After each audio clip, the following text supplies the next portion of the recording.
There's no feeling more intense than starting over. If you deleted your homework the day before it was due, as I have, or if you left your wallet at home and you have to go back after spending an hour in the commute. If you won some money at the casino and then put all your winnings on red but it came up black. If you got your best shirt dry cleaned before a wedding and then immediately dropped food on it.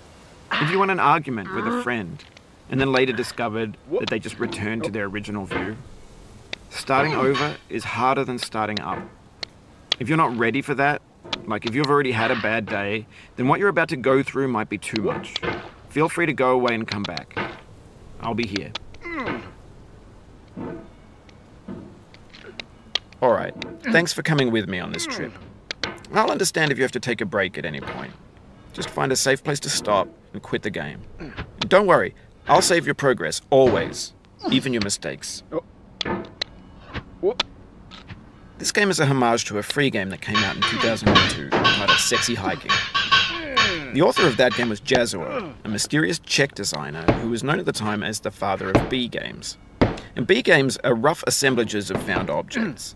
Designers slap them together very quickly and freely, and they're often too rough and unfriendly to gain much of a following. They're built more for the joy of building them than as polished products.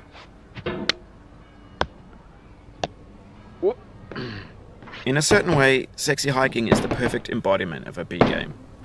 It's built almost entirely out of found and recycled parts, and it's one of the most unusual and unfriendly games of its time.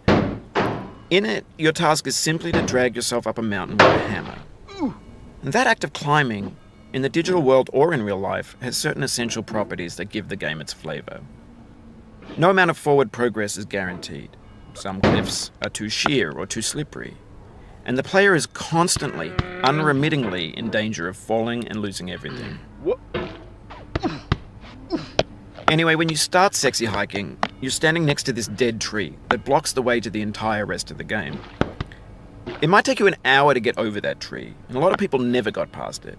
You prod and you poke at it, exploring the limits of your reach and your strength, trying to find a way up and over. And there's a sense of truth in that lack of compromise. Most obstacles in video game worlds are fake. You can be completely confident in your ability to get through them once you have the correct method or the correct equipment or just by spending enough time. In that sense, every pixelated obstacle in Sexy Hiking is real. The obstacles in Sexy Hiking are unyielding, and that makes the game uniquely frustrating. But I'm not sure Jazuo intended to make a frustrating game. The frustration is just essential to the act of climbing, and it's authentic to the process of building a game about climbing. A funny thing happened. I'd have an idea for a new obstacle, and I'd build it, test it, and it would usually turn out to be unreasonably hard. But I couldn't bring myself to make it easier. It already felt like my inability to get past the new obstacle was my fault as a player rather than as a builder.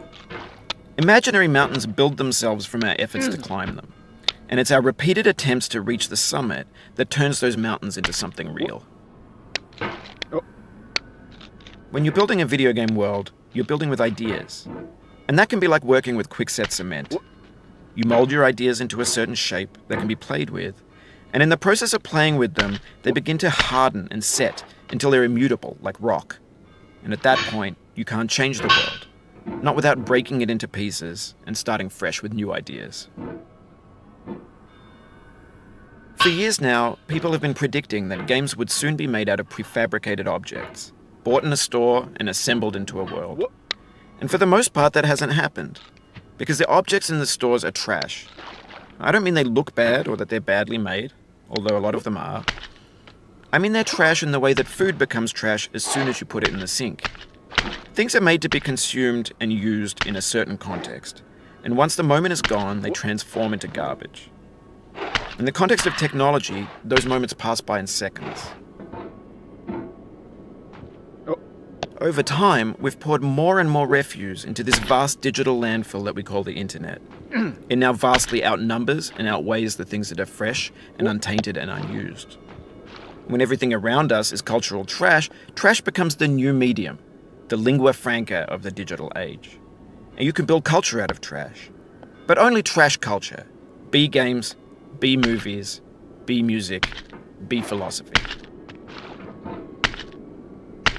Maybe this is what digital culture is. A monstrous mountain of trash, the ash heap of creativity's fountain. A landfill with everything we ever thought of in it. Grand, infinite, and unsorted. There's 3D models of breakfast, Gen X's fanfic novels, Scan magazines, green screen Shia LaBeouf, banned snuff scenes on LiveLeak. Facebook's got lifelike bots with unbranded adverts and candid shots of Kanye and Taylor Swift mashups, car crash epic failed GIFs, Russian dashcam vids, discussions of McRibs, discarded, forgotten, unrecycled, muddled, rotten, untitled. Everything's fresh for about 6 seconds, until some newer thing beckons, and we hit refresh. And there's years of persevering, disappearing into the pile, out of style, out of sight. In this context, it's tempting to make friendly content that's gentle, that lets you churn through it but not earn it. Why make something demanding if it just gets piled up in the landfill, filed in with the bland things? When games were new, they wanted a lot from you. Daunting you, taunting you, resetting and delaying you. Players played stoically. Now everyone's turned off by that.